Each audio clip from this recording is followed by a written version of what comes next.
महापुराण की कथा यही कर रही है, भगवान शंकर का चरित्र यही कर रहा है। माता, पिता और परमात्मा, मेरा देवाधिदेव महादेव, ये तीन ऐसे हैं जो हमारे परिवार की जड़ है। बेटा यह ना सोचे कि मम्मी पापा की मुझे जरूरत नहीं है, बहू ये ना सोचे कि हमें सास ससुर की जरूरत नहीं है, कोई ना सोचे। अगर आज हम ये सोचेंगे कि हमें सास ससुर की जरूरत नहीं है, तो तुम्हारी बहू आएगी तो वो भी ये सोचेगी हमें भी सास ससुर की जरूरत नहीं है।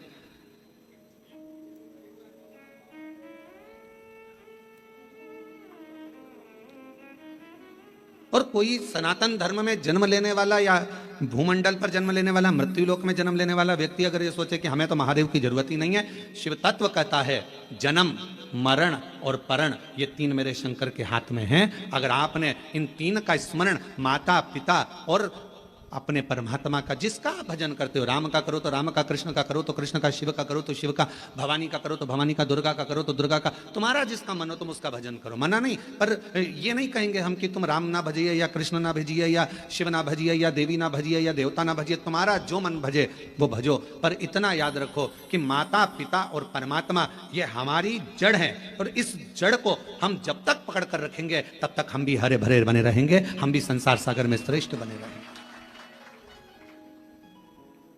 और शंभो शरणे पड़ी मांगू घड़ी रे घड़ी, दुख काटो दया करी दर्शन।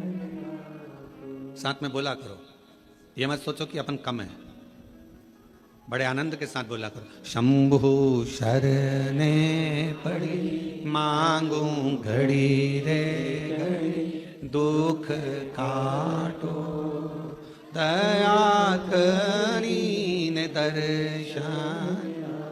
ओ शंभु शरण पड़ी मांगू घड़ी रे घड़ी, दुख काटो दया करीन दर्शन। अगर ये तीन, माता, पिता, परमात्मा, वो जड़ हैं जिनको पकड़कर हम अपनी जिंदगी को सही जी सकते हैं। एक माता का संग हो, और देखो कहीं ना कहीं देवाधिदेव महादेव की कृपा तुम लोगों पर है तो सरी।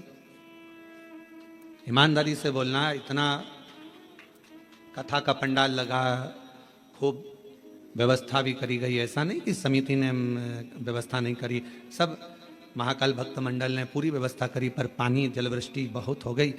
जहाँ पार्किंग थी वहाँ भी पानी भरा गया, कथा स्थल के आसपास में भी जल था, तो इसलिए इस कथा को ऑनलाइन करा गया। पर इसके बाद भी अब तुम्हारी रिश्तेदारी देखो शंकर जी से कितनी भारी है, इसके बाद भी सावन का महीना, और आपको इस हॉल के अंदर और ये टेंट के छोटे से गार्डन में अगर तुमको बैठने का मौका मिल गया तो कुछ तो तुम्हारी शिवजी से अच्छी जान पहचान तो है, कुछ तो है। अग्रवाल जी आप जजमान बने हो, हम आपको भी साधुवाद देंगे कि कोई तो पुण्य तुम्हारे पूर्वजों ने भी किया होगा, तुम्हारे दादा परदादा ने, माता पिता ने, कोई पुण्याई तुम्हारी भी होगी कि उनकी कृपा से ये मौका मिला है। महाराज ये करुणा शिव तत्व है, और कृपा की ना होती जो आदत तुम्हारी, तो सुनी रहती अदालत तुम्हारी। गरीबों के दिल में जो जगह तुम न पाते, तो किस दिल में होती इबादत तुम्हारी, तो किस दिल में होती इबादत तुम्हारी। शिव कथा कर रही है, एक माता, एक पिता और एक परमात्मा, ये तीन जड़ के स्वरूप हैं हमारे लिए। ये मूल जड़ है जिसके हम लता हैं, जिसके हम टहनियां हैं, जिसके हम फल हैं, जिसकी हम पत्तियां हैं। इससे हमको अलग नहीं होना है। कई लोग कहेंगे आपसे, क्यों शंकर जी के मंदिर जाके क्या करोगे, एक लोटा जल चढ़ा कर क्या करोगे, कथा में जाकर क्या करोगे, ये भजन कर कर क्या करोगे, ऐसा कर कर। दुनिया के लोग बोलने वाले बोलते लेंगे, आग लगे बस्ती में अपन रहो, मस्ती में क्या किसको रोई है, ताना मार चादर तान के सोई। अपने को क्या करना उसमें, क्या कोई बोले, अपन को अपनी मस्ती में जीवन जीना।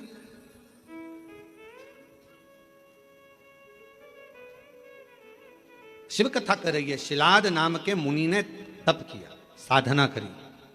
और क्यों करी? केवल संतान की प्राप्ति के लिए, क्योंकि शिलाद के यहां संतान नहीं थी, शिलाद के यहां कोई औलाद नहीं थी, शिलाद मुनि जी के यहां कोई औलाद नहीं, संतान नहीं। जब संतान का सुख नहीं होता तो व्यक्ति ना जाने कहां कहां जाता। और ऐसा नहीं केवल संतान के लिए जाता, अगर उसके घर में थोड़ी सी तकलीफ आ गई तो भी वो 10 जगह जाएगा, अगर थोड़ा सा कष्ट आ गया तो भी वो 10 जगह जाएगा, अगर उसको कोई परेशानी आ गई तो भी वो जाएगा, वो जाता रहता है, सब दूर भटकता रहता है, यहाँ वहां जहां तहां सब दूर जाएगा। पर शिव महापुराण की कथा कहती है, जब दुनिया में सारे रास्ते बंद हो जाएं, सारी दुनिया में तुम धक्के खाकर आ जाओ, सब जगह से होकर आ जाओ, और आखिरी तक भी अगर तुम्हारा कार्य ना हो, तब एक बार मेरे शंकर के मंदिर में एक लोटा जल चढ़ाना प्रारंभ कर दो, आपके मार्ग खुलना, रास्ते खुलना प्रारंभ हो जाए। बोल बम का नारा है, फिर मार्ग खुलना प्रारंभ, रास्ते खुलना प्रारंभ। एक लोटा जल हमारा जो हम शिव को चढ़ाते हैं, वो हमारा कल बदल देता, हमारा मार्ग सुलभ कर देता। शिलाद मुनि के यहां संतान का सुख नहीं, बहुत दुखी है। और फिर निवेदन करें, भगवान से प्रार्थना करा करो, भगवान औलाद देना मना नहीं, पर संस्कारवान देना। दूसरी, भगवान औलाद देना, संस्कारवान देना और स्वस्थ देना। एक मां की दशा क्या होती है, बच्चे को जन्म देने के बाद उस मां से पूछा जाए, जिस माता की औलाद में अगर थोड़ा सा भी कोई तकलीफ आती है तो मां का कलेजा हिल जाता है, जितना मां रोती है शायद दुनिया में कोई ना रोता हो। मां मां। भोले बाबा, मेरे शंभू, मेरे त्रिकालदर्शी, मेरे कैलाशी अविनाशी, अगर मुझे औलाद देना तो 2 बातों का स्मरण रखना। एक, उसको स्वस्थ देना, अच्छी उम्र देना, और दूसरा उसमें संस्कार। और कैसे संस्कारों? शिव महापुराण की कथा कहती है, अगर माता पिता सत्संग में डूबे हैं, माता पिता संकीर्तन में डूबे हैं, माता पिता शिव भक्ति में डूबे हैं, माता पिता यदि भगवत स्मरण में डूबे हैं, तो ऐसी कृपा करना कि हमारी औलाद भी भगवान शिव की आराधना करे, भगवान का भजन करे, सत्संग करे, कीर्तन करे, नाम जाप करे, स्मरण करे। हाँ, हमें दुनिया को दिखाने के लिए नहीं, अपनी अलमस्ती के लिए, अपने आनंद के लिए, अपनी आत्म शांति के लिए, अपने चिदानंद के लिए, अपने मन के लिए करे। अभी आप कथा किसके लिए सुन रहे हो? तो कहा कोई माता बैठी होगी अपने बेटे के लिए कथा सुन रही होगी, कोई अपने पति के लिए सुन रही होगी, कोई अपने पत्नी के लिए सुन रहा होगा, कोई अपने रिश्तेदार के लिए सुन रहा होगा, कोई के यहाँ धन की कमी होगी, कोई वैभव की कमी होगी, कोई संपदा की कमी होगी, कोई संतान की कमी होगी, और कोई ऐसा भी होगा जिसको मन में होगा अपने कोरबा में कथा चल रही है, बस कथा हो रही है, कुछ भी हो जाए, एक दिन, एक क्षण, एक पल बस दर्शन हो जाए, कथा तो अपनी जगह पर है, पर कैसे ना कैसे परमात्मा की अविरल भक्ति प्राप्त हो जाए। और वो टीवी के माध्यम से भी अगर आपको हो रही है, हम तो कोरबा वासियों को कहेंगे, ये आपके भाग्य हैं जो कथा कोरबा से ही ऑनलाइन हो रही है, तो अपने घरों में रहकर टीवी के सामने भी बैठकर अगर कथा सुन रहे हो तो उसका एक आनंद है।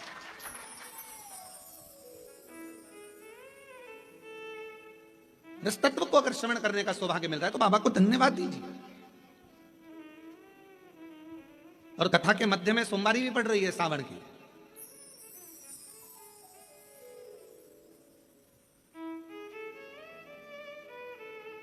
कोई ना कोई अभिलाषा, और शिव महापुराण की कथा कहती है अगर कोई अभिलाषा नहीं भी है, और हम जब बाबा के चरणों में बैठकर जाकर बोलते हैं, भोला सब दुख, ओ भोला सब दुख काटो, तो शिव महापुराण की कथा कहती है जब हम भगवान की कथा में जाकर बैठते हैं, भगवान की कथा में पहुंचते हैं और अपने मुख से कहते हैं बाबा सब दुख काटो महारा, अपने सम्मुख में जो दुख आने वाला होता है, तकलीफ आने वाली होती है, कष्ट आने वाला होता है, कोई परेशानी आने वाली होती है, जब हम 5-7 दिन बाबा की कथा को अपने हृदय में बिठा लेते हैं तो धीरे धीरे धीरे धीरे वो परेशानी जो आने वाली होती है वो भी कट जाती है, शिव की उदारता से, शंकर की करुणा से। शिलाद मुनि के जीवन में यह घटा है।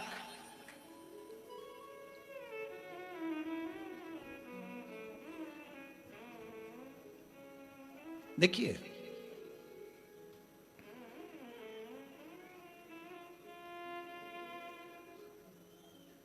शिलाद मुनि धर्मपत्नी ने कहा कि औलाद का, शिलाद मुनि ने सोचा कि मेरे वंश में, मेरे परिवार में, मेरे कुटुंब में आगे चलकर तर्पण, पिंडदान, तिलांजलि कौन करे, कोई यही नहीं। तब करा, और पहले शिलाद मुनि ने भगवान शिव जी का तप कर कर भगवान शंकर से वर प्राप्त करना चाहा। शंकर भगवान को आप बुलाना चाहते हो, वो आएंगे, बिल्कुल सरलता में आएंगे और बड़ी सहजता में आएंगे। पर मेरे शिव जी कभी भी अपने असली स्वरूप में नहीं आते। अच्छा एक बात बताओ रे कोरबा की जीजी हो, अगर मेरे शंकर भगवान जटा लगाकर, गले में सांप डालकर, चंद्रमा लगाकर, भस्म लगाकर, त्रिपुंड लगाकर, 3 नेत्र रखकर तुम्हारे दरवाजे पर आकर खड़े हो जाएं और तुम्हारी बेल बजाएं, घंटी बजाकर कहें लीला, अरे ओ कमला, अरे ओ राम सिंह दरवाजा खोल, और तुमने दरवाजा खोल कर तुरंत कह दो चल निकलो यहां से, मांगने के लिए हमारे ही घर मिला है, चलो। और भगवान शंकर कहे मैं भगवान हूं, मैं तुम्हें देने आया हूं, इतने में भी तुम्हें विश्वास नहीं होगा, हाँ ये देगा, रहने दे, चल जाओ यहां से। शिव जी कहते हैं मां पार्वती जी से, जैसे जैसे सतयुग जाता है, त्रेता युग जाता है, द्वापर जाता है, कलयुग जैसे बढ़ता चले जाता है, जैसे कलयुग में कलयुग की वृद्धि होती चली जाती है, बढ़ते चले जाता है, और कलयुग के लोग जितने ठाट से रहना जानते हैं, तो शंकर भगवान कहते हैं मैं अपने असली स्वरूप में कलयुग में कभी नहीं जाता, मैं अपना रूप बदलकर किसी ना किसी का रूप रखकर जाकर उसका दुख काट देता हूं, उसकी तकलीफ काट देता हूं। अब कलयुग में वो कैसे आएगा, तो किसी ने आकर कह दिया वहां पर उस गांव में चले जाओ, वहां एक डॉक्टर रहता है, वो डॉक्टर इलाज कर देता है, तो तुम्हारे मन में विश्वास जग गया, वहां एक डॉक्टर रहता है। पति से कहा देखो अपने पति मेरे को दिखाने के लिए आप उस डॉक्टर के पास, बताने आया था कोई, रूप बदल कर आया था कोई, तो उसने वहां तक पहुंचा दिया, वहां पहुंचे, वहां से फिर आगे फिर आगे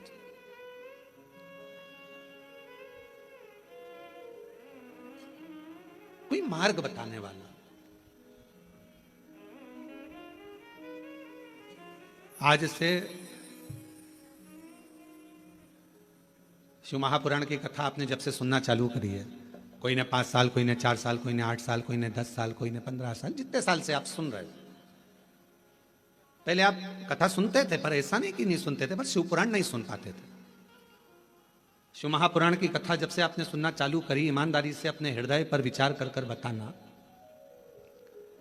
क्या हम लोग जानते थे कि शिवजी पर 1 लोटा जल चढ़ाने का इतना फल हो सकता है, बेलपत्र खाने का इतना फल हो सकता है कि कैंसर जैसी बीमारी हो, थायराइड हो, बीपी हो, शुगर हो, लीवर किडनी की प्रॉब्लम हो, वो भी समाप्त हो जाती है? कभी ऐसा विचार करा था कि इतना फल एक बेलपत्र में, क्या इतना फल श्री शिवाय नमस्तुभ्यम में, क्या इतना फल हो सकता है? और अभी तो कितना सुंदर है सावन का महीना, और वो महीना जो भगवान शंकर को सबसे ज्यादा प्रिय है, बहुत प्रिय। कारण मां सती, मां उमा, मां कात्यायनी, मां कुष्मांडा, मां स्कंदा, मां महागौरी, जितनी जितनी माता पूर्व में हुई हैं, जो शिव जी के साथ में ब्याही हैं, शिव को जिन्होंने अपना बना लिया था, उन सभी माताओं ने सावन के महीने में शंकर भगवान को प्राप्त किया था, और शिव जी ने सावन के महीने में ही उनको अपना बना लिया था। और ये बात भगवान शिव ने स्वयं कही, स्वयं भगवान शंकर स्वयं नंदी से ये बात कहते हैं, नंदी मुझे श्रावण अति प्रिय है। नंदी ने पूछा क्यों, तो कहा इस श्रावण के महीने में मेरी अर्धांगिनियां मुझे भजती थी, उनको मैंने स्वीकार किया था, और यही सावन के महीने में चराचर जीव, आप देखिएगा गर्मी के समय में छोटे छोटे जो जीव जंतु सब, जितनी गर्मी पड़ती है सब मर जाते हैं। बोलो मरते कि नहीं मरते? अभी बारिश चालू हो गई, बारिश चालू हो गई तो तुम्हारे घर में ऐसे बारीक बारीक नए नए डिजाइन के कीड़े मिलेंगे, और तुम सब टेंशन में रहती हो उस कीड़े के चक्कर में, वो घुस गया, वो वहां से आ गया, ये छोटा सा, इतनी डिजाइन का, उनकी पीठ का कलर अलग देख लो, उनके पंख का कलर अलग देख लो, उनकी इल्लियों को, छोटी छोटी इल्लियों को अलग से देख लो, केचुआ देख लो, केचुआ की भी वैरायटी अलग है, कोई सफेद केचुआ, कोई काला केचुआ, कोई गुलाबी केचुआ, कोई कत्था, कितनी डिजाइन। 83,99,999 योनियां और उसमें आखिरी योनि ये 84 लाखवीं मनुष्य की योनि। अब इतनी योनियां, और तुम्हारे घर में भी आसपास तुम देखना कितनी सारी योनियों को देख लोगे, चीटा को, और चीटे की भी एक डिजाइन आ जाती है। सावन में आते आते चीटे में भी पर आ जाते हैं। अब तुमने देखा कि नहीं देखा वो हमको नहीं मालूम है भैया, देखा है तुम लोगों ने? और जितने आस्था चैनल पर सुन रहा है, सावन में चीटे में भी पर आ जाते हैं। मक्खियों की डिजाइन बदल जाती है। जिस मक्खी को एक बार भगाओगे भग जाती थी, सावन में इतनी अड़ीली हो जाती है कि आके मुंह पे बैठेगी, नाक पे बैठ, उसको भगा के ले भाग भाग भाग। मक्खियां भी इतनी अड़ीली हो जाती है कि वो हटती नहीं है। क्यों? इतनी अकड़ कहां से मक्खी में आ गई, चीटे में पर कहां से आ गए, और इतना ठाट इन कीड़ों में कहां से आ गया कि हर किसी के घर में घुस जाते हैं। तो शिव महापुराण की कथा कहती है, चराचर अचर जीव जंतु पशु पक्षी सबको मालूम है सावन का महीना चल रहा है, हमारे बाबा का महीना चल रहा है जो करुणा करने वाले, ये उनको भी ज्ञान है। उसको पशुपति नाथ कहते हैं, उसको भी मालूम है। अब जरा विचार करिए, जिस चीटे में कभी पर नहीं आते वो चीटे में सावन में पर आ जाते हैं। जब चीटे को पर दे सकता है तो सावन में एक लोटा जल चढ़ाने वाले को भी मेरा बाबा उड़ा तो सकता है, आगे बढ़ा तो सकता है, उन्नति की ओर ले जा तो सकता है। वो शिव तत्व है। और तेरी कृपा बिना ना हिले एक भी अणु, लेते हैं श्वास तेरी कृपा से तनु। बखान क्या करूं मैं राखों के ढेर का, चपटी भभूत में खजाना कुबेर का। हे गंगाधार मुक्ति द्वार ओंकार तू, भोले ओमकार तू, आयो शरण शंभु तार तार तू। भगवान शिव। अब गर्मी आई, गर्मी में पूरे जीव मर गए, गर्मी में सब सूख गया, कीड़े मकोड़े मर गए गर्मी की तपन के कारण। पर सावन का एक महीना जिसमें भगवान सबको फलना फूलना सब कुछ, पत्तियां भी फूलती हैं, फूल भी फूलते हैं, डालियां भी फूलती हैं, पशु पक्षी जानवर जलचर थलचर सब फूलते हैं। श्रावण का शिव को प्रिय है। और क्या कहा मेरे भोले बाबा ने नंदी से, ए नंदी, श्रावण का महीना हो, शिव तत्व की प्राप्ति को करने के लिए अगर कोई संसार का मानव मुझे पुकारता है, भजता है, शिव कथा कहती, शिव जी कहते हैं नंदी से, उस जीव का कल्याण करने के लिए मैं स्वयं उसके द्वार तक पहुंच जाता हूं और उसका उद्धार कर देता हूं, उद्धार कर देता हूं। पर किसका चित्त लगे?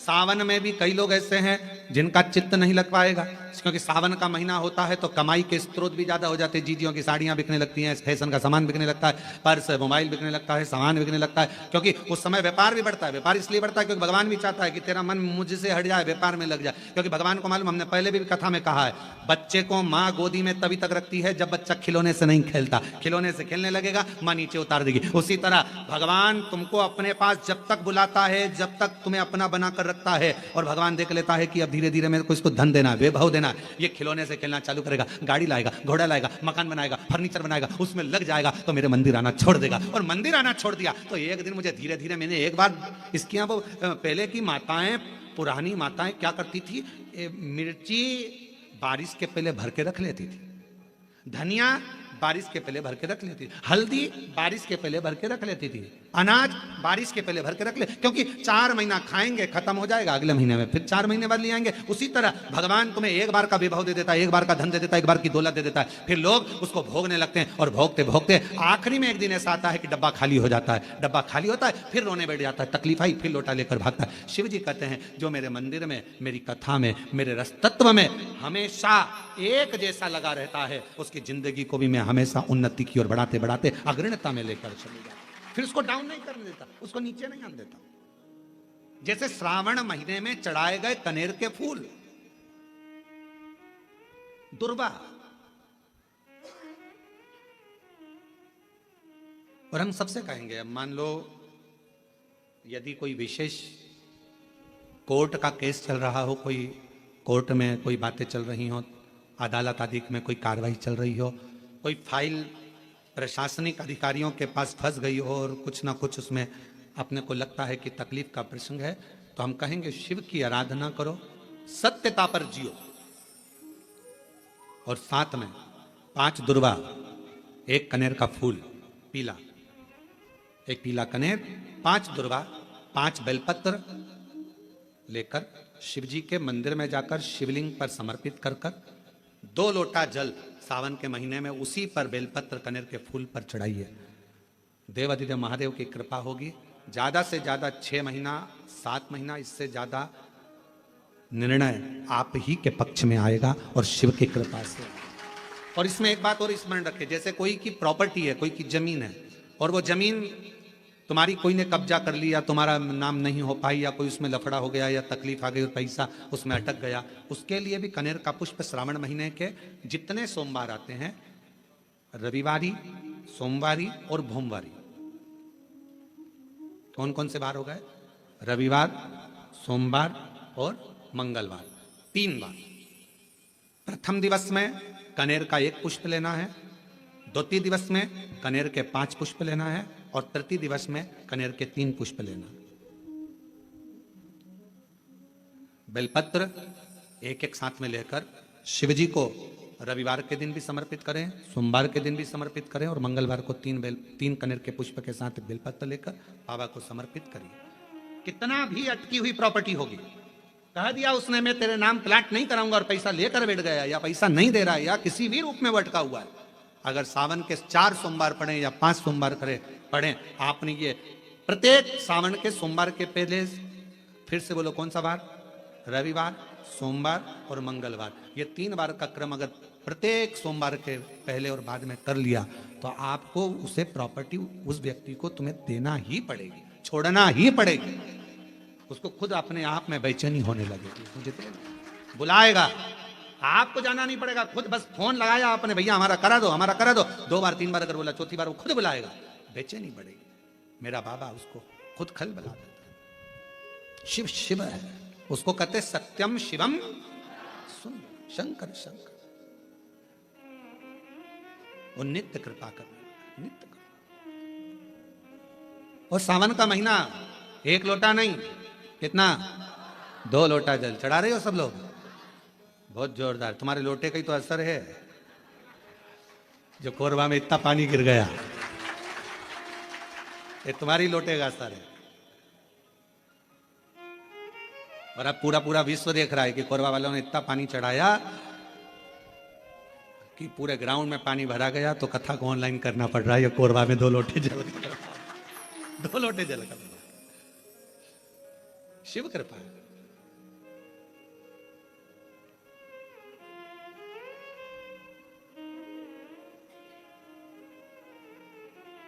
पर जितने लोग कोरबा में जो कथा सुन रहे होंगे ना टीवी पे ऑनलाइन, वो सब सिर पे पल्लू ले लेके आपस में बात तो कर रही होंगी, कौन कौन बैठा है,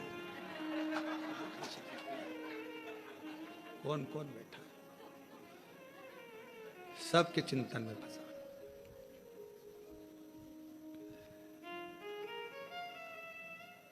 कल हम जब सीहोर से आ रहे थे तो बहुत सारे यहाँ के बहुत सारे मिनिस्टर आदि के भी बहुत सारे गुरु पूर्णिमा पे फोन उत्सव आदि सभी प्रदेशों के आते हैं कि गुरु पूर्णिमा की बधाई के लिए। यहाँ से भी पहुँचे तो कहा गुरुजी कोरबा आ रहा है। हमने कहा बिल्कुल ना आइएगा।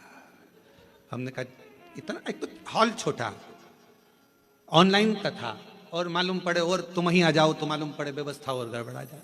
कहा मत, भजन करो, प्रणाम, शिव तत्व को धारण करो जितना कर सके। और तेरी कृपा का क्या है भरोसा, कब किस पर हो जाए, जरा से हम पर कर दो, जरा से हम पर कर दो। तेरी कृपा का क्या है भरोसा, कब किस पर हो जाए, जरा से हम पर कर दो, जरा से हम पर कर दो। जिस पर भी हो गई तेरी कृपा करुणा, वो भव पार हुआ, भव पार हुआ। जिस पर भी हो गई तेरी कृपा करुणा, वो भव पार हुआ, भव पार हुआ। पापी हो चाहे जितना, उसका भी बाबा उद्धार हुआ, उद्धार हुआ। पापी हो चाहे जितना, उसका भी बाबा उद्धार हुआ, उद्धार हुआ। गिद्ध अजामिल गड़िका जैसे तेरे मन को जरा सी हम पर कर दो, ओ जरा सी हम पर कर दो, तेरी कृपा का क्या है भरोसा, कब किस पर हो जाए जरा सी हम पर कर दो। तो शिव पुराण कह रही है, शिलाद मुनि ने तप करा, तप कर कर भगवान शिव को पाना चाहा, पर शंकर भगवान अपने असली स्वरूप में नहीं गए, रूप बदल कर गए। और परीक्षा लेने के लिए मेरा शंकर आता है। परीक्षा शिवजी बहुत लेते हैं, बहुत। शर्मा जी ध्यान रखना, शिवजी परीक्षा बहुत लेते हैं, और इतनी परीक्षा लेते हैं कि व्यक्ति को अंदर से झंझोड़ देते हैं, अंदर से।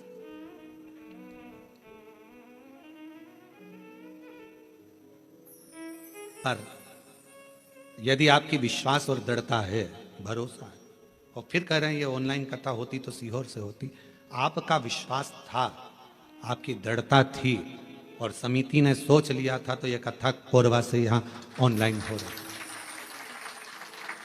हो रही।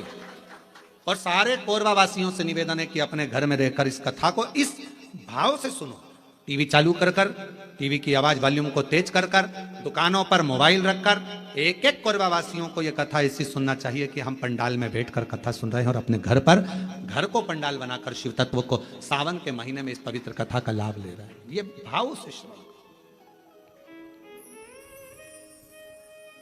हृदय से।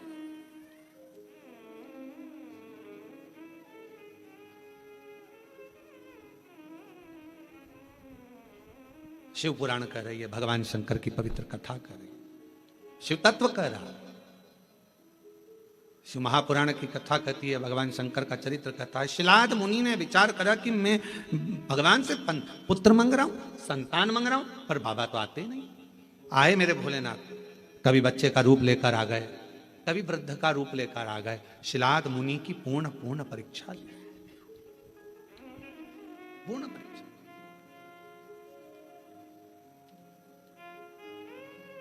आखिरी में मेरे भगवान ओघड़दानी शिवजी आए, और शंकर भगवान आकर खड़े हुए हैं, सुंदर बाघंबर, मस्तक पर चंदा, त्रिपुंड त्रिनेत्र त्रिशूल धारी मेरे भगवान शिव सामने थे। मांगो, क्या चाहिए तुमको? अब शिलाद मुनि ने पहले तो ये नहीं कहा कि मुझे औलाद चाहिए, शिलाद मुनि ने सबसे पहली बात कही कि ये बताओ,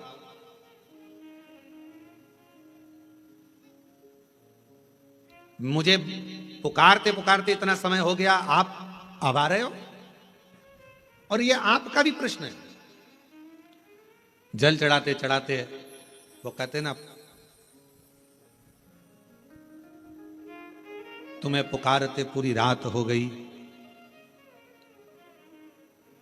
तुम्हें पुकारते पूरी रात हो गई, मेरे शिव आए ना और सुबह हो गई।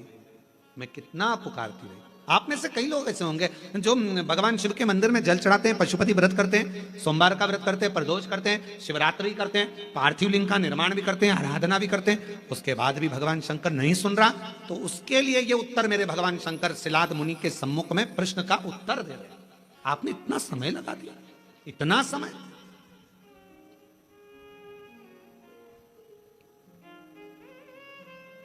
कितने साल पहले ली थी कथा? 2 साल पहले कथा ली थी।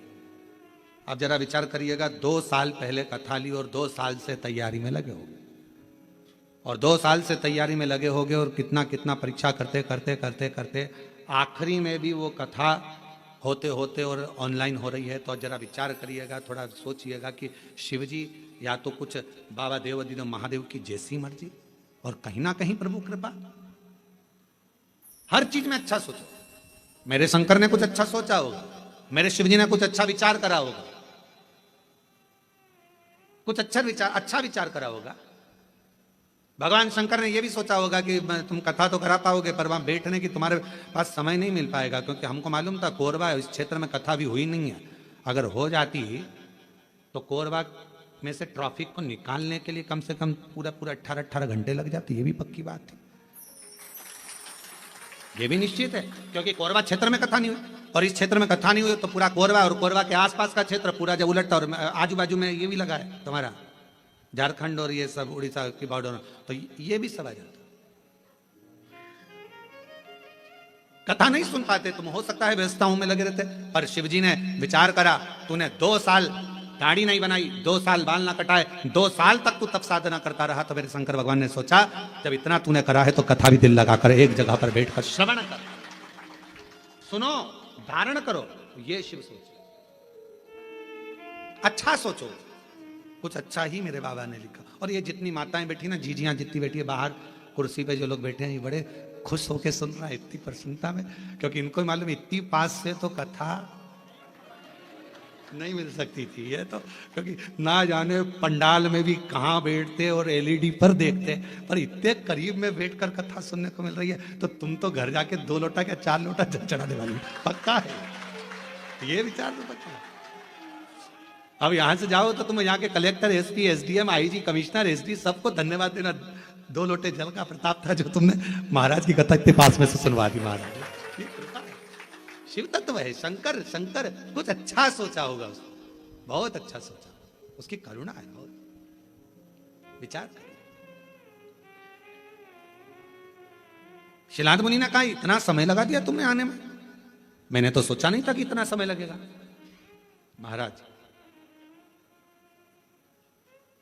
लिखावट बता देती है पेन में शाई कौन सी है, और सिखावट बता देती है कि घर में कमाई कौन सी है। सावधानी रखकर सुनना जरा, घर की कमाई और पेन की शाई ये दोनों हमारे सामने जरूर आती है। एक घर की कमाई और पेन की शाई ये दोनों हमारे सामने जरूर आती है। हमारी लिखावट बता देती है, जब हम लिखने बैठते हैं लिखावट बता देती है कि तुम्हारे पेन में शाई कौन से रंग की है, ये तुम्हारी लिखावट बताएगी। और महाराज सिखावट तुम्हारे घर की कमाई बता देगी। तुम्हारे बच्चों में अच्छे संस्कार हैं, बच्चे माता पिता का आदर कर रहे हैं, सम्मान कर रहे हैं, सत्कार कर रहे हैं। फिर निवेदन करूंगा, बच्चों को खूब पढ़ाओ, अपने बेटा बेटी को खूब पढ़ाओ, जितनी अच्छी एजुकेशन दे सकते हो दो।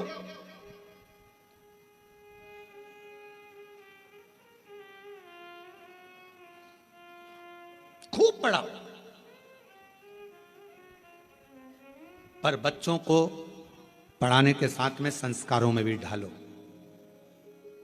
ज्यादा पढ़ने के बाद बच्चे आपको खुद, जिन बच्चों को आपने पढ़ाया अगर उनमें संस्कार नहीं होंगे तो वो बच्चे धीरे धीरे आपको बेवकूफ समझने लगेंगे। मम्मी तुम्हें अकल नहीं है, तुम चुप रहो। पापा अपने ऑफिस में ये बात बताना, हमको मत बताओ।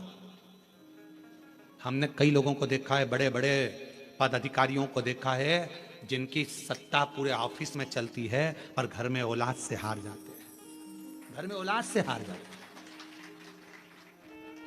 हमने बड़े बड़े, हमारा तो सब दूर जाना है, सब दूर से मिलना है, सबसे मिलना होता है, सबके पास जाना होता है। बड़े बड़े अधिकारी बहुत ऊंची पोस्ट पर है, बहुत ऊंचे पद पर हैं, जिनकी धाक सब दूर चलती है, पर रिटायरमेंट होने के बाद वो बाप भी आंख में से आंसू बहाकर कहता है कि मैंने बच्चों को पढ़ाया, खूब ऊंचे पद पर पहुंचाया, खूब एजुकेशन में पैसा लगाया, पर मेरे बच्चों को मैं संस्कार देना भूल गया। वो बच्चे आज मुझे सिखाते हैं चुप रहो, ज्यादा मत बोलो, अपना अब हम नहीं सुन सकते, आप शांति रख लो। ये बच्चे कहते हैं, ये बच्चे कहते हैं। हमने पढ़ाया, एजुकेशन दो, अपने बच्चों को खूब पढ़ाओ, खूब विद्यादान कराओ, खूब अच्छा पढ़ाओ। जितने आस्था चैनल पर कथा सुन रहे हैं मैं सबसे निवेदन करूंगा, जितने फेसबुक यूट्यूब पर कथा सुन रहे हैं उनसे भी कहूंगा, अपने बेटा बेटी को तुम्हारी सामर्थ्यता से ज्यादा पढ़ाओ, अच्छी एजुकेशन कराओ, और एजुकेशन के साथ संस्कार जरूर देना। अपने घर के संस्कार देना जरूरी है। बच्चे तुमको पढ़ लिखने के बाद ये ना समझे कि मेरे माँ बाप बेवकूफ हैं। पढ़ाओ, खूब पढ़ाओ। पर बच्चे जब ऊंची आवाज में बात करने लगे, पापा चुप रहो, मम्मी तुम मेरे से फालतू बात मत करा करो, तुम्हें अकल नहीं है, तुम चुप रहो। बच्चे जब व्यर्थ की बातें बोलने लगे तो समझ लेना पढ़ाई तो कराई तुमने, एजुकेशन तो कराया, पर संस्कारों से वंचित कर दिया। संस्कारों से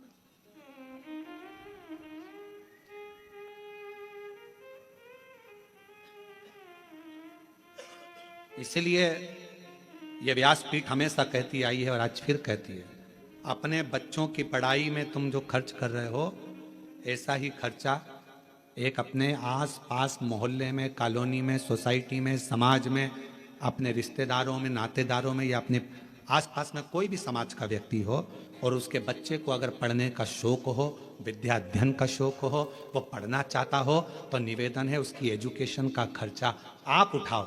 जब उस बच्चे को पढ़ाओगे, एक अपने बच्चे को पढ़ाओगे और एक दूसरे के बच्चे को जिसको पढ़ने का शौक है, पैसा नहीं है, पढ़ना चाहता है, उसकी एजुकेशन का जब आप खर्चा उठाओगे, जब आपके बच्चा भी बड़ा होगा और वो जिसको पढ़ाया वो भी बड़ा होगा, दोनों में अंतर समझ में आएगा। जिसको तुमने पढ़ा दिया, लिखा दिया, अगर वो ऊंचे पद पर पहुंच गया तो तुम्हारे एहसान को मरते दम तक नहीं भूलेगा। मरते दम तक कि मेरे पास वाले पड़ोसी ने मुझे पढ़ाया था, उसने अच्छी एजुकेशन कराई।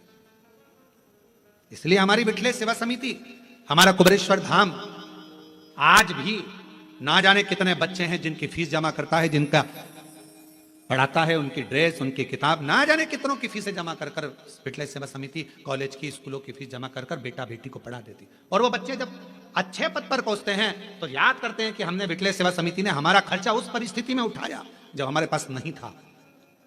और बाद में वो कहते हैं कि हमें बताओ, हमें समिति के लिए क्या करना है, हमें क्या करना है कुबेरेश्वर धाम के लिए। हम एक ही बात कहते हैं, अपने परिवार को पालो और साथ में तुम भी ये नियम बना लो कि अपने आसपास में कोई बच्चा पढ़ना चाहता है, एजुकेशन करना चाहता है, उसके पास कुछ नहीं है, तो तुम उस बच्चे को पढ़ाओ जैसे समिति ने तुमको पढ़ाया है, वैसे तुम भी पढ़ाओ। अग्रणता दीजिए। शिक्षा से बड़ा कोई दान नहीं दुनिया में, शिक्षा से बड़ा कोई दान नहीं। पढ़ाओ, अच्छी एजुकेशन करो,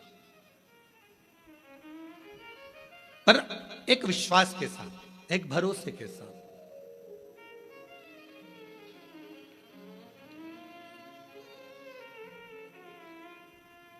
मैं तो बैठी थी गंगा किनारे, मैं तो बैठी थी गंगा किनारे। जब हम एकाग्र चित्त से बैठकर भगवान शिव की अविरल भक्ति को धारण करें, विश्वास के साथ स्मरण करें, शिव तत्व क्यों ना मिले।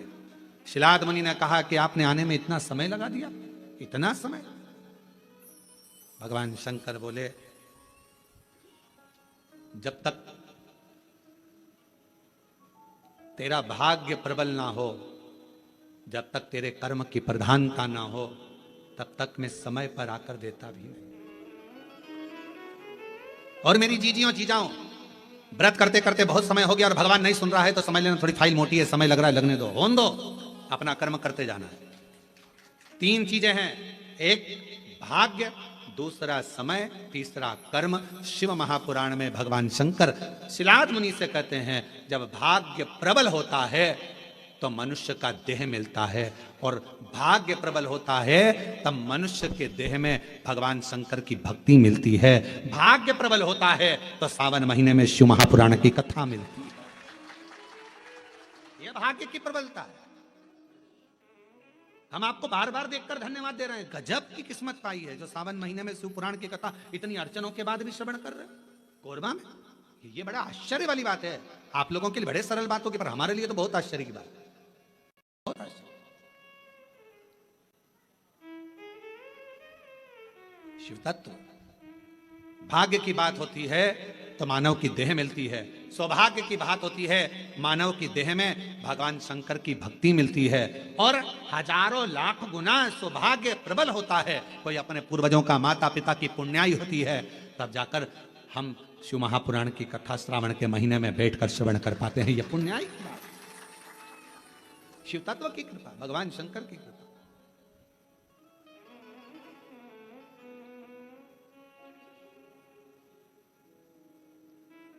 और हरिओम में ओम समाया है, मेरा भोला नगर में आया है।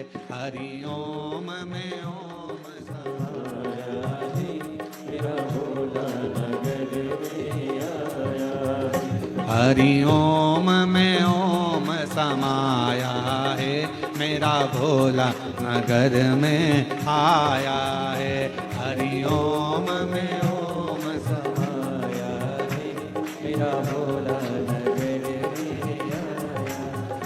मेरा भोला नगर में आया है, मेरा भोला नगर में आया है, मेरा भोला नगर में आया है, मेरा नगर में आया है।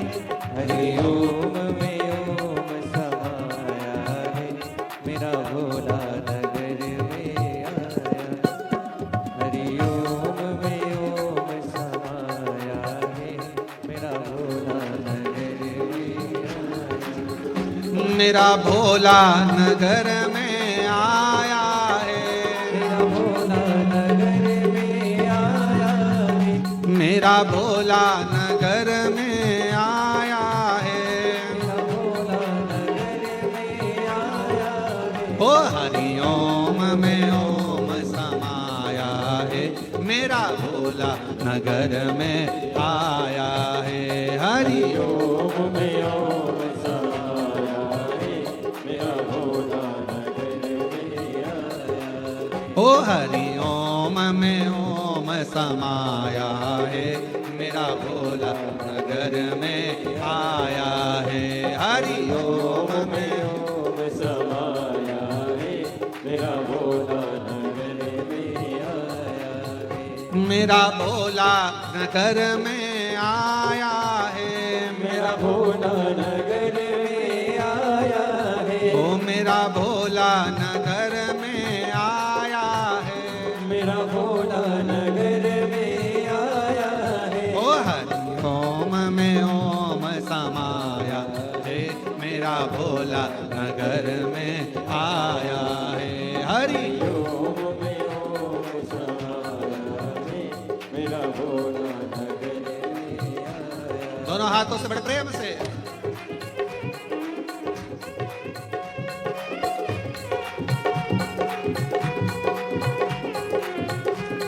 शंभो।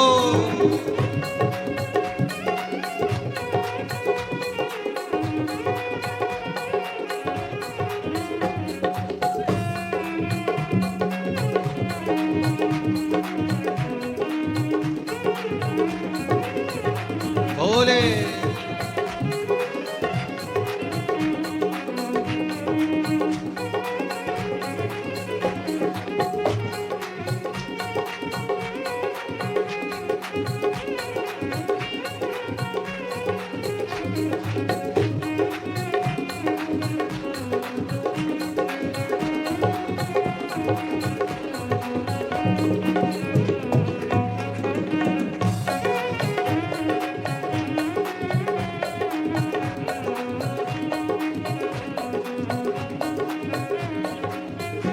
मेरे भोले के हाथों में डमरू है।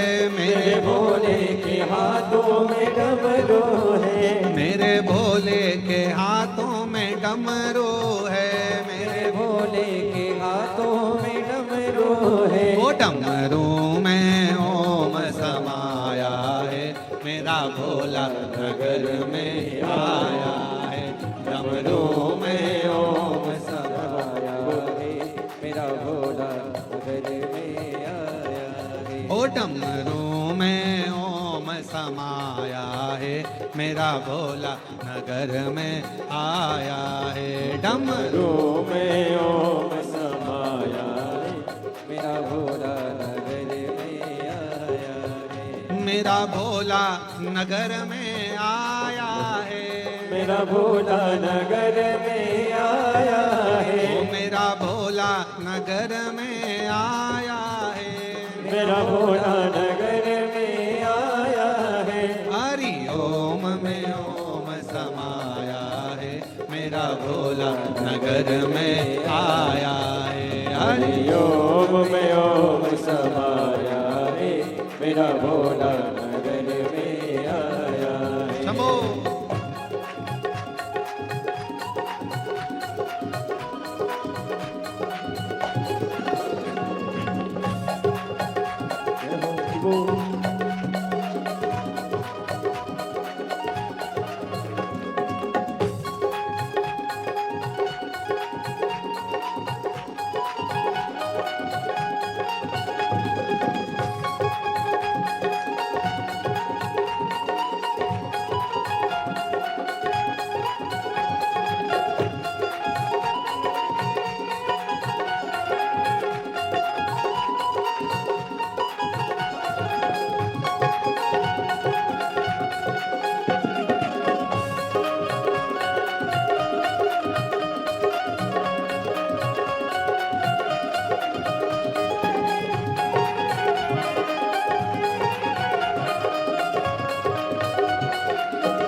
मस्तक पे चंदा है, मेरे भोले के मस्तक पे चंदा है। वो चंदा है गा चंदा है, वो चंदा है गा चंदा है, मेरे भोले के मस्तक पे चंदा है, मेरे भोले के मस्तक पे चंदा है। चंदा में ओम समाया है, चंदा में ओम समाया है, मेरा भोला मेरे में आया है। चंदा में ओम समाया है, मेरा भोला मेरे में आया है।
मेरे भोले के गले में माला है, मेरे भोले के गले में माला है, मेरे बाबा के गले में माला है, मेरे बाबा के गले में माला है। ओ माला में ओम समाया है, मेरा भोला नगर में आया है।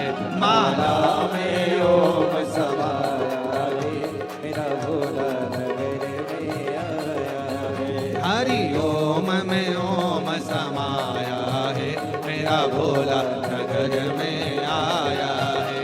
हरि ओम में ओम समाया है, मेरा भोला नगर में आया है। मेरा भोला नगर में आया है, मेरा भोला नगर में आया है। ओ मेरा भोला नगर में आया है। ओ मेरा भोला नगर में आया है। ओ हरि ओम में ओम समाया है, मेरा भोला नगर में आया है। हरि ओम में ओम समाया है, मेरा भोला नगर में आया है। हरि ओम में ओम समाया है, मेरा भोला नगर में आया है। हरि ओम में ओम समाया है, मेरा भोला नगर में आया हर हर महादेव। अपने स्थान पर बैठकर भगवान शिव जी से अपने मन का भाव कहिए, दिल से प्रार्थना करिए, विनय करिए, निवेदन करिए। भाव से विनय करें, प्रार्थना करें, निवेदन करें।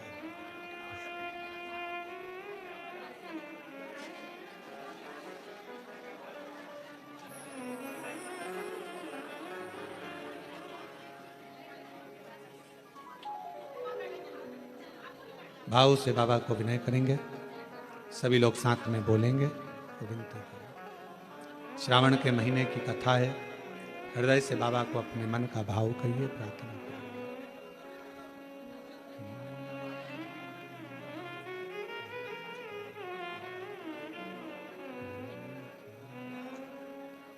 श्री शिवाय नमस्तुभ्यं,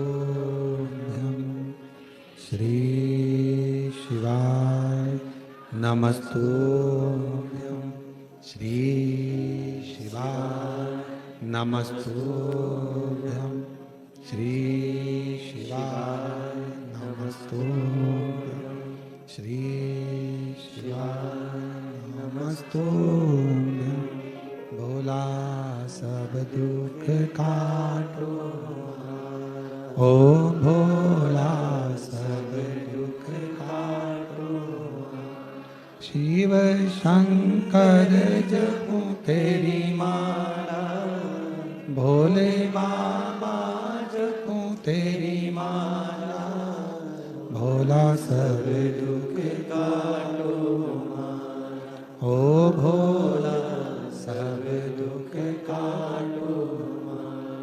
वेश है मंगल मंगलकारी, वेश है मंगलकारी, शमशान वासी हमारा, शमशान वासी हमारा। ओ भोला सब दुख काटो।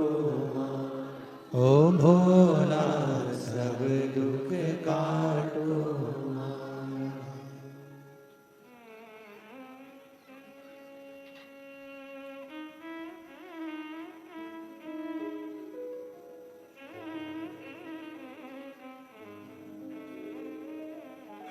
बाबा देवादिदेव महादेव, भगवान शिव ओघड़दानी, तरकालदर्शी, कैलाशी, विनाशी, भगवान शिव की कथा कर रहे, शिव महापुराण की कथा वर्णन कर रहे, शिव तत्व कह रहा है, शिलाद मुनि की कथा कर रही है।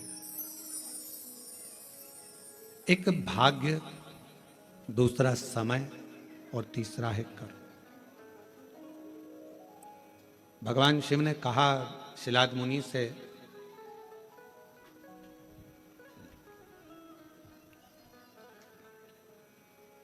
हो सकता है कि तुम्हें कुछ प्राप्त करने में समय ज्यादा लगा हो, पर यह निश्चित है समय ज्यादा लगने पर भी यदि कुछ अच्छा मिल रहा है तो शिव की कृपा से वो अटल रहने वाला, हमेशा रहने वाला मिल रहा है। वो हमेशा रहने वाला है। थोड़ा मेहनत करने के बाद अगर कोई चीज मिलती है ना तो वो थोड़ा टिकती है, रहती है।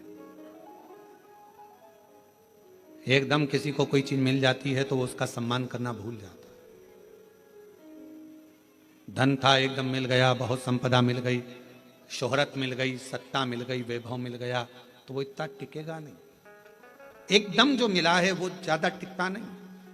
सीढ़ी दर सीढ़ी चढ़कर जो मिलता है, थोड़ा थोड़ा चढ़ते जाओ, आगे बढ़ते जाओ। अच्छा ईमानदारी से बोलो, एक पांव यहां रखोगे, एक पांव 4 सीढ़ी ऊपर रखोगे तो कहीं ना कहीं तो धक्का खाकर नीचे गिरोगे। थोड़ा संभल कर चलो, धीरे धीरे चलो। अगर वैष्णो देवी का दर्शन करने गए हो, डोंगरगढ़ वाली माता का दर्शन करने गए हो, विंध्याचल दर्शन करने के लिए गए हो, या अपने यहाँ कोरबा में भी कोई आसपास में देवी धाम, शिव धाम कोई ऊंचाई पर होगा, एक रास्ता जाता है घूमकर फिरकर, थोड़ा दूरी से आराम से चढ़ना है, और एक रास्ता जाता है सीढ़ी सीढ़ी सीढ़ी सीढ़ी। और एक व्यक्ति वो होता है जो पहाड़ पकड़ा, यह पकड़ा, वो पकड़ा और चढ़कर फिर आगे बढ़ा। तो कौन सा रास्ता ठीक है? थोड़ा दूरी का, धीरे से आराम से चढ़कर पहुंचोगे, आगे बढ़ोगे तो जरूर थोड़ा समय जरूर लगेगा, परंतु आप अपनी मंजिल तक पहुंचोगे और थोड़ा ठहरोगे। शिलाद मुनि से भगवान शिव ने कहा, शिलाद तुम को देने के लिए मैं आने में समय लग गया, उस समय का इंतजार करो। पर क्यों समय लगा? क्योंकि तुमने अभी तक जो करा था उसमें मेरी तप साधना में कोई कमी रह गई होगी, कोई कर्म ऐसा नहीं कर पाए जिसके बल पर मैं आ नहीं पाया। अगर भरोसा पक्का होता है तो शिव मिल। एक पत्र आया अभी बाहर से लाकर दिया। मेरा नाम प्रशांत गुप्ता है, जमनी पाली एनटीपीसी कोरबा से हूं मैं। कहीं बैठी हैं आप ही हैं? किसी के कहने पर जो 15 दिन मिले थे उसका एक हफ्ता विचार करा गया कि शिव पर आश्रित हुआ जाए। जब बहुत सारे लोग कहते हैं कि सियोर वाला महाराज कहता है कि एक लोटा जल सारी समस्या का हल है, हम लोग इतना विश्वास नहीं करते थे, पर आपके वचन पर किसी के कहने पर विश्वास किया। एक लोटा जल बेलपत्र लेकर गए, बाबा से प्रार्थना करी, माँ की तकलीफ कम कर दीजिए। 15 दिन का समय डॉक्टर ने दिया है, ऑपरेशन के लिए 15 दिन आपके बाबा, कुछ तो कृपा करो। गुरुदेव हम मानते नहीं थे, पर पहली बार 3 से 4 दिन तक हमने हमारी माँ को शिवजी पे चढ़ा हुआ जल और बेलपत्र दिया तो उनको दर्द थोड़ा कम हुआ। जब दर्द कम हुआ तो हमने 15 दिन लगातार ऑपरेशन के पहले उनको जल और बेलपत्र देना प्रारंभ करा, और 15 दिन बाद जब वापस डॉक्टरों को दिखाने के लिए रिपोर्ट गई और फिर वापस जांचे गए। पर तुमने किस तरीके से कमाया? झूठ बोलकर, छल कर कर, कपट कर कर, बेईमानी कर कर, प्रबंध कर कर, क्या कर कर कमाया? उसका भोग ना पत्नी भोगेगी ना बच्चे भोगेंगे, उसका कर्म का भोग तो अपना अकेले को भोगना है। इसलिए एक बात याद रखो, तुम्हारे घर में जो तुम्हारी अर्धांगिनी है उसको धर्म पत्नी कहते हैं। धर्म पत्नी का मतलब क्या होता है? जो पति को धर्म के पथ पर ले जाए। पति कमा कर लाया 100 रुपए, उसने उसमें से 1 रुपया निकाला, कहीं किसी गरीब के भोजन में, प्यासे के पानी में, कहीं शिक्षा में, किसी की दवाई में, किसी को भोजन कराने में, पत्नी ने वो 1 रुपया निकाल दिया। तुमको भी वो पत्नी चाहती है कि तुम नहीं निकाल पाओगे, क्योंकि जो व्यक्ति कमाता है वो दान नहीं कर पाता। बड़ा कठिन है उससे धर्म निकलना, हाथ से छूट पाना, क्योंकि उसको मालूम मैंने कैसे कमाया, मैंने पैसा इकट्ठा कैसे करा। पर पत्नी को मालूम है अगर ये नहीं करूंगी तो हो सकता है कि मैं तो इस धन का भोग कर लूंगी, पर मेरे पति को तो जवाब देना पड़ेगा ना। इसलिए उसका नाम धर्म पत्नी है। पति की कमाई में से थोड़ा सा निकाल कर धर्म में लगा देती है, पति को भी बैकुंठ तक लेकर जाती है। वो धर्म पत्नी, वो धर्म पत्नी का पथ निश्चित करती है।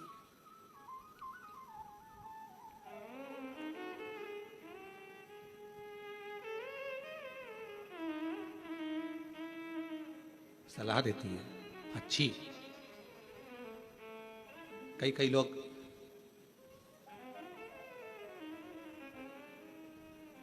एक बहन जी अभी सियोर आई थी, वो कह रही थी, गुरु जी मेरे पति देव नहीं।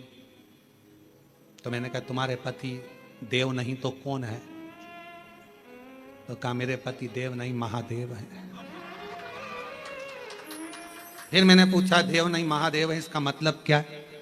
तो कहा देव हमेशा शांत रहते हैं और महादेव कभी कभी तांडव दिखा देते हैं। तो मेरे पति देव नहीं महादेव है। इनको थोड़ी देर में तो एकदम आएंगे तो शांत रहेंगे, कमरे में बैठेंगे भी मौन रहेंगे, थोड़ी देर चुप रहने के बाद थोड़ा सा भी गड़बड़ दिखा तो इन्होंने सोने से पहले भी बोला, हाल में गए चिल्लाया, इधर उसको चिल्लाया, बच्चों को चिल्लाया, पत्नी को चिल्लाया, तांडव दिखा। तो मेरे पति, लोगों के पति देव हो सकते हैं पर मेरे पति देव अधिदेव, थोड़ी देर में तांडव दिखा देते। फिर पति पास में खड़ा था, उसने हाथ जोड़कर कहा गुरुजी मेरी पत्नी पत्नी नहीं है, मेरी पत्नी धर्म पत्नी है। मैंने पूछा क्यों? मैं कभी सीहोर नहीं आता, पर ये मुझे पकड़कर सीहोर तक लेकर आ गई, ये धर्म पत्नी। ये लेकर आई है मुझे धर्म के पथ पर, जो तुम्हें लेकर जाए धर्म के पथ पर। ये पत्र अग्रवाल जी की धर्म पत्नी ने लिखा। मैं लता अग्रवाल, आपने लिखा है? जी जी, अच्छा खड़े हो जाओ। मैं लता अग्रवाल, पति भरत कुमार अग्रवाल, कोरबा की निवासी हूं, प्रणाम करती हूं। गुरुजी हम नहीं जानते थे कि 1 लोटा जल का महत्व क्या होता, हम नहीं जानते थे कि पशुपति व्रत कैसे करना, हम नहीं जानते थे कि शिव की आराधना कैसी करना। पर आज लोगों को अगर शिव मंदिर से और भगवान शंकर की भक्ति से जोड़ा है तो आपने जोड़ दिया, शिव पुराण ने जोड़ दिया। गुरुदेव लोग हार्ट सीट पर बैठकर केबीसी में करोड़ों रुपए जीत कर अपने आप को किस्मत वाला समझते होंगे, पर आज हम कोरबावासी आपकी कथा में ऑनलाइन बैठकर भी हम अपने आप को किस्मत वाला समझते, भाग्यशाली समझते। ये शिव की उदारता। बहन धन्यवाद बहुत बहुत अच्छे पत्र लिखने के लिए। और आपने लिखा आप हमेशा मुस्कुराते रहें, केवल एक ही युग में नहीं शताब्दियों में कथा श्रवण कराते रहें। ये स्नेह है आप लोगों का। बैठिए। शिव तत्व है, शंकर जी की अविरल भक्ति हमें सीखने को मिलती है। एक धर्म पत्नी का परिचय, धर्म पत्नी का लक्षण है। धर्म पत्नी का फर्ज होता है पति को धर्म का पथ दिखा देना, पति को धर्म का मार्ग दिखा देना। धर्म पथ की ओर लेकर जाना। शिलाद मुनि ने पूछा कि आपने आने में देर लगा दी। शिव जी ने कहा 3 चीजें हैं, भाग्य, समय और कर्म। भाग्य में हुआ तो मनुष्य का देह मिल गया, भाग्य में हुआ तो अच्छा जीवन मिल गया, भाग्य में हुआ तो सत्कर्म हो गया, और कर्म अच्छा करा तो तुम्हारा जो बेकार समय चल रहा था वो भी पलट गया। कब पलटता है बेकार समय? जब हमारा कर्म अच्छा हो। श्रेष्ठ कर्म करो, अपने कर्म को श्रेष्ठ करने का प्रयास करो। जब अपना कर्म हम श्रेष्ठता के साथ करेंगे तो भाग्य को पलटने में देरी नहीं लगेगी और समय को पलटने में देरी नहीं लगेगी। भाग्य को बदलने में तुम्हारे विश्वास की बहुत जरूरत पड़ती है।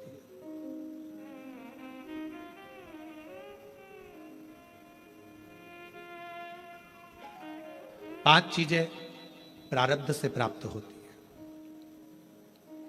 पूर्व में जो तुमने अच्छा करा होगा तो 5 चीजें मिलती है।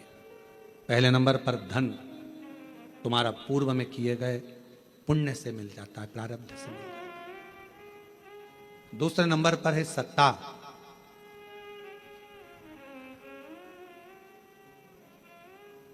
कोई सरकारी नौकरी मिली है, कोई अच्छी नौकरी मिली है, कोई अच्छी जगह पर आप अधिकारी बनकर, कोई अच्छी जगह पर पद पर अगर आप बैठे हो, सत्ता में बैठे हो, तो ये पूर्व के प्रारब्ध से मिला है।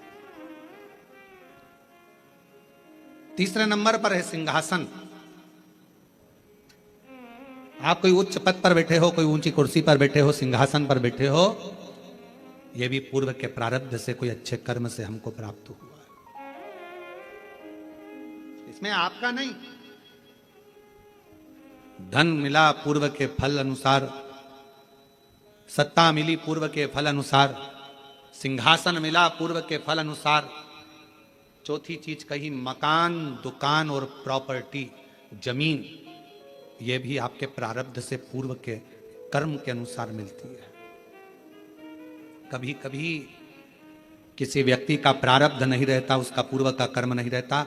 पिताजी के पास में करोड़ों, 5 एकड़ जमीन वहां, 10 एकड़ जमीन वहां, 15 एकड़ जमीन वहां, 25 एकड़ जमीन वहां, बड़ा बड़ा बंगला, बड़ी बड़ी प्रॉपर्टी, और बच्चे का प्रारब्ध नहीं है, किस्मत नहीं है, तो वो बड़ा होते होते उसकी पूरी प्रॉपर्टी बर्बाद हो जाती है। मकान, दुकान, बंगला सब समाप्त हो जाता है। और ये आप अपने आसपास के मोहल्ले में, क्षेत्र में, कॉलोनी में, रिश्तेदारों में, नातोदारों में देख सकते हो।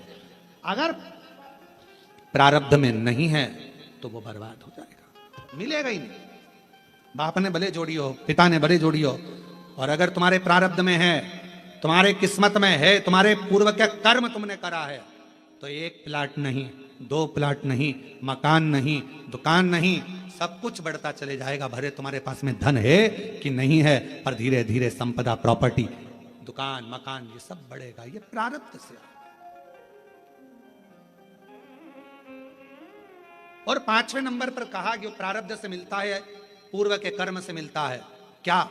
तो कहा भगवान का संग, सत्संग, शिव महापुराण की कथा और ईश्वर का संग।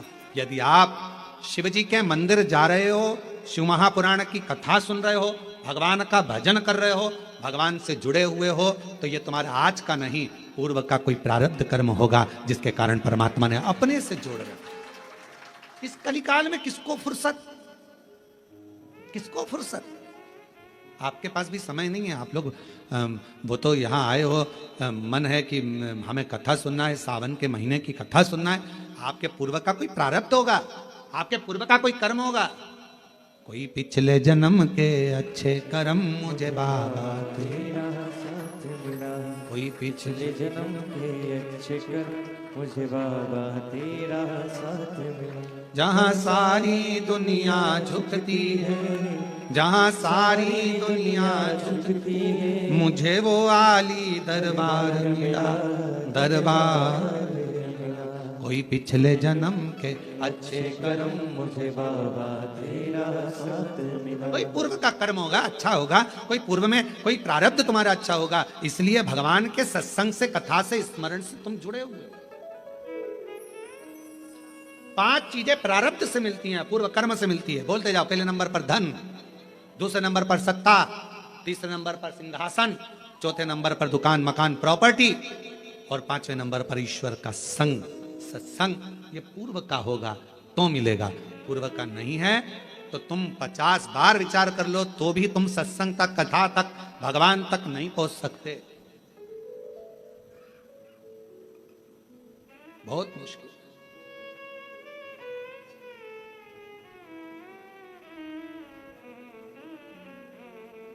तुम्हारे घर पर सावन के महीने में टीवियां चल रही हैं, नाटक देख रहे थे, सीरियल देख रहे थे, फिल्म देख रहे थे, कोई पूर्व का प्रारब्ध तुम्हारा प्रकट हुआ, पूर्व का कोई कर्म तुम्हारा प्रबल हुआ, सामने मिल गई है।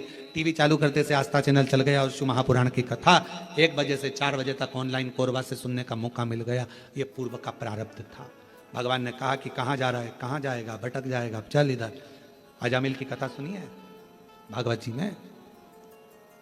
ब्राह्मण था, विद्वान था, खूब पढ़ा लिखा था, विद्वान भी है, ब्राह्मण भी है, पढ़ा लिखा भी है, विद्वत्ता भी है, उसके अंदर सब कुछ है। भगवान का भजन भी करता था बाल्यावस्था में। ऐसा नहीं कि बाल्यावस्था में भगवान का भजन नहीं करा अजामिल ने। उठाओ, श्रीमद् भागवत में वर्णन आता है। श्रीमद् भागवत कथा कहती है कि अजामिल बचपन से शिव भगवान की, राम की, कृष्ण की, नारायण की भक्ति करता। नारायण का भजन करते करते करते करते करते करते समय बीत गया, समय बीत गया। और जवानी अवस्था आ गई और युवानी अवस्था में अजामिल मंदिर जा रहा था। जाते जाते सामने एक वेश्या ने नया मकान बनाया था, बहुत सुंदर भवन।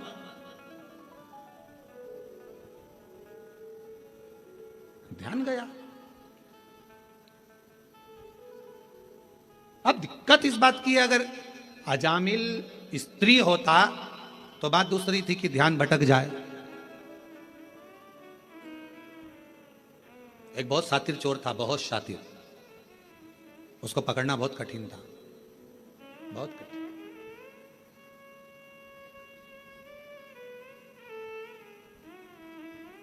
उसको पकड़ना बहुत कठिन था, पर एक पुलिस वाले ने कहा कि मैं चोर को पकड़ सकता हूं। एसपी साहब ने बुलाया, आईजी ने बुलाया, डीआईजी ने बुलाया कि तुम कैसे कह सकते हो कि तुम पकड़? मैं पकड़ लूंगा, अगर चोर यहां से निकलेगा तो मैं पकड़ लूंगा, ठीक है। पर चोर इतना शातिर था कि उसको पकड़ना मुश्किल था। अब वो चोर ने अपने तन को ढक लिया और चोर ने तन को ढक कर बुर्खा पहन लिया, चला। और चोर ने बड़ा सुंदर रूप धरकर, कपड़े बदलकर, स्त्री के कपड़े पहनकर चोर जा रहा था। और चोर जाते जाते जाते जाते आगे निकला, उसको कोई नहीं पहचान पाया, पर पुलिस वाले ने उसको पहचान। जिसने शर्त लगाई थी कि मैं पहचान सकता हूं, मैं बता सकता हूं, उसने पहचाना। और पहचाना, पकड़ा, ले गए थाने में। उसको देखा तो वही चोर था। एसपी साहब ने पूछा कि कोई नहीं पहचाना, तुम कैसे पहचाना कि ये पुरुष नहीं स्त्री है, ए स्त्री नहीं पुरुष है, तुम कैसे पहचाने? उस पुलिस वाले ने कहा, साहब ये सुनार की दुकान के सामने से जा रहा था, बाजू में कपड़े की भी दुकान थी, बहुत सुंदर साड़ियों की, सूट की दुकान थी, उसके पास में ही ब्यूटी पार्लर भी था, उसी के आगे आर्टिफिशियल ज्वेलरी की दुकान भी थी, फिर उसी के पास में चूड़ियों की दुकान भी थी, जैसे कोरबा में है। सब दुकानें लाइन से थी और 4 दुकान एक जैसी लाइन से थी, सारी स्त्रियों की थी। ये वहीं से निकल रहा था। अगर ये लेडीज होता तो पलट कर जरूर देखता, पर ये एक भी दुकान पर घूर कर नहीं देखा, पकड़ाई में आ गया कि ये स्त्री नहीं, ये औरत है ही नहीं, ये स्त्री है ही नहीं। एसपी साहब ने कहा इसका प्रमोशन होना चाहिए, बड़ा चतुर है, बड़ा चतुर, इसकी विद्वत्ता बड़ी प्रखर है। अब अजामिल ब्राह्मण है, अच्छे कुल का है, अच्छी जगह का है, भगवत भजन करने वाला, स्मरण करने वाला, मंत्र जाप, नाम जाप करने वाला, भगवान नाम का कीर्तन करने वाला, भगवत स्मरण करने वाला, मंत्र जाप करने वाला, और वो अजामिल निकल कर जा रहा है और अजामिल का ध्यान चले गया एक वेश्या ने जो भवन बनाया उसकी ओर। बड़ा सुंदर भवन था। अब अजामिल की चित्तवृत्ति में मंदिर जाते जाते अजामिल ने विचार करा कि भवन इतना सुंदर अगर वेश्या ने बनाया है तो वो कितनी सुंदर होगी, उसको एक बार तो देखूंगा। अब रोज मंदिर जाता और रोज 5 मिनट खड़ा होके वेश्या को देखने के लिए ताकता रहता, पर वेश्या भी निकल कर बाहर नहीं आती। 4 दिन 5 दिन निकल गए। अब ये मंदिर लेट जाता, 9 बजे जाने वाला 10 बजे हो गया, 10 से 11 बजे हो गया, 11 से 12 बजे हो गया, 12 से 1 बजे हो गया। मकान ताकता रहता। बस जैसे अजामिल की कथा वैसी अपनी कथा। अपन भी 9 बजे जाते थे, 8 बजे, 7 बजे जाने वाले, 6 बजे मंदिर जाते, 7 बजे जाते। कभी कभी मकान को ताकने के चक्कर में झाड़ू लगाना, पोछा लगाना, मेहमान आ रहे, चाकरी आ रही, ये हो गया वो हो गया, 9 बजे जाऊं, 9 बजे से 10 बजे। अब मेहमान घर में आ गए, काम इतना सारा पड़ा, 11 बजे मंदिर जाऊंगी, 11 बजे भी टाइम नहीं मिला तो 12 बजे जाऊं। 12 भगवान भी समझ गए अजामिल का मकान और तेरा मकान बराबर हो गया। देखा, निकल कर। और एक दिन अजामिल ने विचार कर लिया कि अब तो कुछ भी हो जाए, इसको देखे बिगर मंदिर नहीं जाऊंगा। भगवान मन में सोचे, इतनी जिद तू मुझे देखने की पकड़ लेता तो वो वेश्या का मकान जैसा 4 बंगला मैं तेरा बना देता, पर तूने मुझसे नैन नहीं मिलाए, दूसरे से मिलाने की चाह रखी है। दूसरे से तू मुझसे नैन नहीं मिलाए। प्यार करो तो ऐसा करो, उससे करो जो मोबाइल का बैलेंस तो डलवा दे।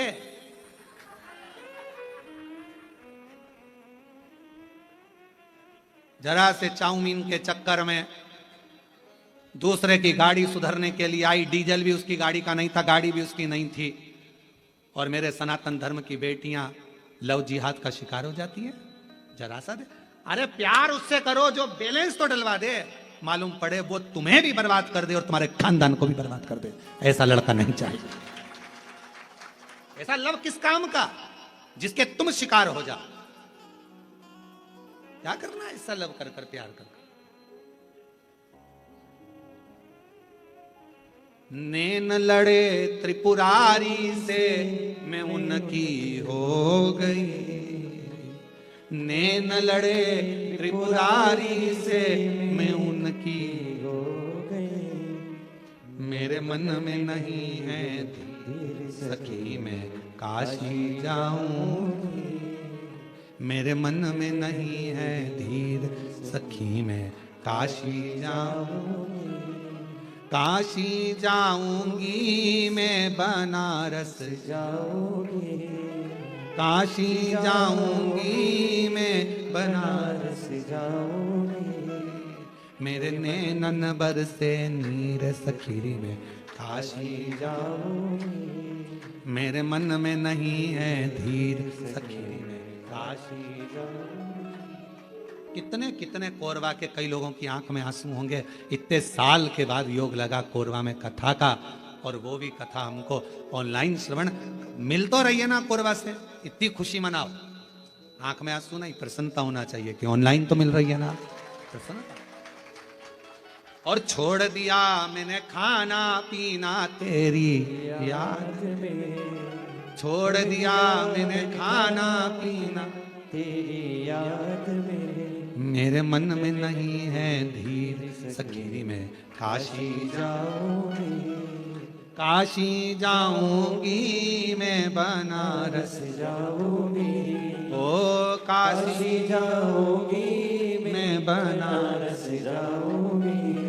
मेरे मन में उठे है पीड़ सखी में काशी जाऊंगी, मेरे मन में उठे है पीड़ सखी में काशी जाऊंगी। मैं जाऊं भगवान के मंदिर, अब जब ही जाऊंगा जब उस वेश्या को देख लूंगा।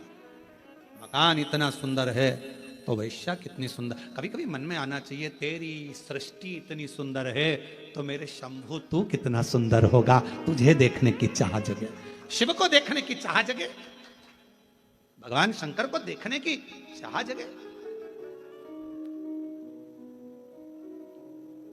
कई लोगों के मन में प्रश्न आता है, शर्मा जी, कई लोगों के मन में रहता है, आखिर ये बात क्या है कि इतनी भीड़ कथा में आ जाती है कि ट्रैफिक जाम हो जाता है, रोडें जाम हो जाती हैं।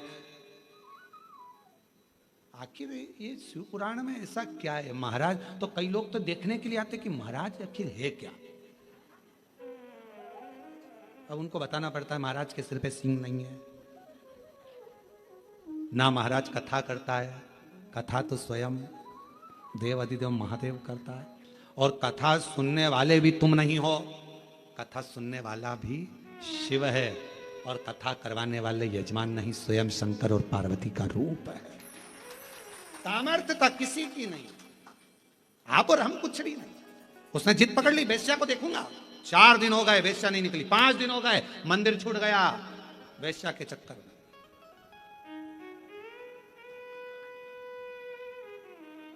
होता है कई बार घर में धन रखा रहे, पैसा रखा रहे, तो घर में धन पैसा रखा रहता है तो कोई लोग बोल के मम्मी घर छोड़ के मत जाना, थोड़ा सामान पड़ा हुआ है। पापा घर छोड़कर, बेचारे पापा रोज मंदिर जाते थे, वो धन के चक्कर में जाऊंगा, लोग कह रहे क्यों मंदिर नहीं आ रहा, आऊंगा, थोड़ा बच्चे बाहर गए हैं घूमने फिरने के लिए, गोवा गए हैं। अच्छा तो मंदिर का जब वो आ जाएंगे, घर सूना छोड़कर कैसे आऊं, थोड़ा सा। अब एक बार अगर देख लूं 4 दिन निकल गए वेश्या नहीं दिखी, 5 दिन निकल गए वेश्या नहीं दिखी, 6 दिन निकल गए, 10 दिन निकल गए वेश्या बाहर नहीं निकली, 15 दिन निकल गए वेश्या नहीं निकली, मंदिर ही नहीं जाता। 1 महीने के बाद वेश्या अपने कक्ष से छत के ऊपर आई। इस अजामिल ने उस वेश्या को देखा और मन में सोचा कितनी सुंदर है, इसको तो मैं अपनी अर्धांगिनी बनाऊंगा, पत्नी। वेश्या का संग कर लिया। अब मंदिर नहीं जाता, अब तो वेश्या हमेशा फूल लेके मंदिर जाता, तब फूल लेके वेश्या।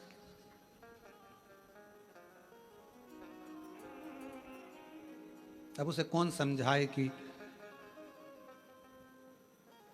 पहले मंदिर में फूल चढ़ाता था तो तेरे फूल को वो स्वीकार कर कर तुझे ब्यूटीफुल बना देता था।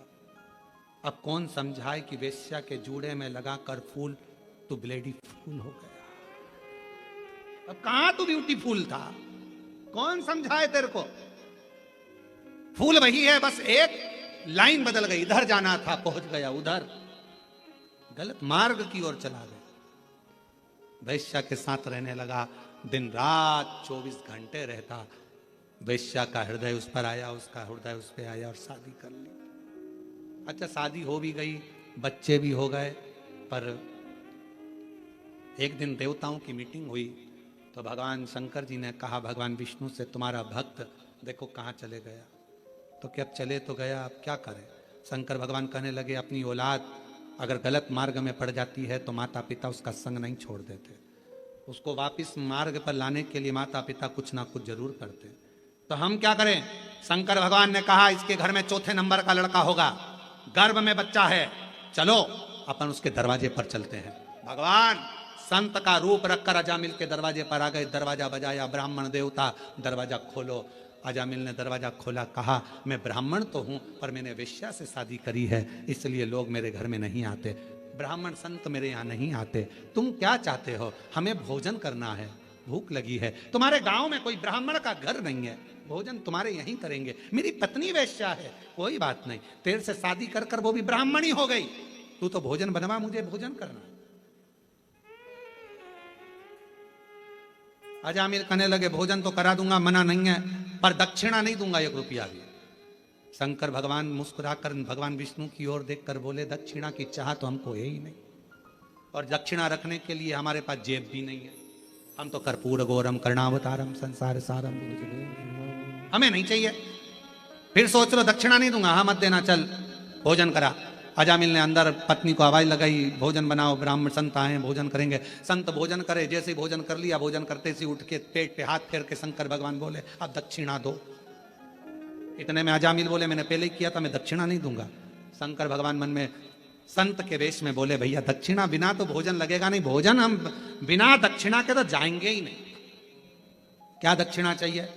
शंकर भगवान मुस्कुरा कर बोले तेरी पत्नी के गर्भ में बच्चा है, दक्षिणा में बस हमें इतना सा चाहिए कि बच्चा जन्म लेना, इसका तू नाम जो रखेगा नाम नारायण रख देना, और कुछ भी दक्षिणा में नहीं चाहिए, केवल नाम नारायण रख दे और कुछ नहीं चाहिए। अजामिल हंसकर बोला इतनी सी दक्षिणा ठीक है, नाम रखता कुछ भी रखता, नारायण रख दूंगा, नारायण नाम रख दिया। देखो भगवान को बदलना होता है तो कैसे बदलता है, नारायण नाम रख दिया, नारायण बड़े हो गए। समय आ गया, बड़े। और जब नारायण बड़े हो गए, समय आया, अजामिल बूढ़ा हो गया, यम के दूत दिखने लगे, अंतिम अवस्था आ गई। देखकर दूतों को घबराने लगा। बेटे से प्रेम बहुत था तो आवाज लगाने लगा, बेटा नारायण, बेटा नारायण, बेटा नारायण, जल्दी आ। नारायण नारायण नारायण नारायण पुकारने लगा। जैसे ही पुकारा, बेटा नारायण तो नहीं आया, पर वो विष्णु भगवान नारायण जरूर आ गए और उसका उद्धार कर कर चले, उद्धार कर कर। भगवान अगर कृपा करता है तो कैसे? हमारे पूर्व का प्रारब्ध, हमारे पूर्व का कर्म हमको परमात्मा के करीब में लेकर जाता है। याद रखना, ईश्वर का संग मिल रहा है, कथा मिल रही है, मंदिर जा रहे हो, मंदिर में एक लोटा जल चढ़ा रहे हो, समझ लेना हमारे पूर्व का कर्म अच्छा था, भगवान के करीब में पहुंच गए। धन, सत्ता, सिंहासन, मकान, दुकान, प्रॉपर्टी, प्लाट, सब कुछ, ये सारा और भी ईश्वर का संग और सत्संग ये पूर्व के प्रारब्ध से ही मिलता, पूर्व के। और कोई पिछले जन्म के अच्छे कर्म मुझे बाबा तेरा साथ मिला, कोई पिछले जन्म के अच्छे कर्म मुझे बाबा तेरा साथ मिला। तो शिलाद मुनि ने कहा, आने में इतनी देरी लगा दी। भगवान शिव कहने लगे, समय, भाग्य और कर्म ये तीनों की श्रेष्ठता होती है तब शिव आते हैं। शंकर भगवान ने शिलाद मुनि को पुत्र होने का वर दे दिया, बेटा होने का वर दिया और कहा, बेटा भी होगा तो मेरी सेवा करेगा, मेरे लिए जन्म लेगा, मेरा ही अंश होगा। शिलाद मुनि के यहां जो पुत्र ने जन्म लिया उसी का नाम नंदीश्वर हुआ, वही नंदी। श्रावण मास की यह पवित्र शिव महापुराण की कथा कर रही है। हमारे पूर्व का प्रारब्ध हमें भगवान के करीब में लेकर आता है। जैसे शिव महापुराण की कथा में देवराज नाम के ब्राह्मण का चरित्र आता है। देवराज नाम का ब्राह्मण चोरी करता, धन एकत्रित करता और चोरी का धन लेकर आखिरी में जब अंतिम समय आया तो वो चोरी का धन लेकर शिवालय तक पहुंच गया। क्यों? क्योंकि देवराज नाम के ब्राह्मण की जो मां थी, देवराज नाम के ब्राह्मण की जो माता थी वो शिव की उपासक थी, शिव की उपासक थी। शंकर की आराधना करती, शिव जी का प्रसाद लाती, प्रसाद लाकर देवराज को देती। प्रसाद की मूलता शंकर भगवान पर चढ़े हुए जल की मूलता, शंकर भगवान पे चढ़ी बेलपत्र की मूलता, शंकर भगवान को लगाए गए भोग प्रसाद की मूलता बहुत होती है महाराज। हमने कई बार देखा है कथाओं में, जब किसी का पत्र पढ़ते हैं और वो बेलपत्र लेकर जाता है ना, तो कई माताएं भाई उसका हाथ में जो बेलपत्र रहता है उसका भी प्रणाम करती हैं कि ये शंकर का प्रसाद जा रहा है। लोग उसको देखने के लिए तरसते हैं, दर्शन के लिए, प्रसाद जा रहा है, उसका भी स्पर्श कर लेते हैं, उसका भी स्पर्श। देवराज नाम का ब्राह्मण,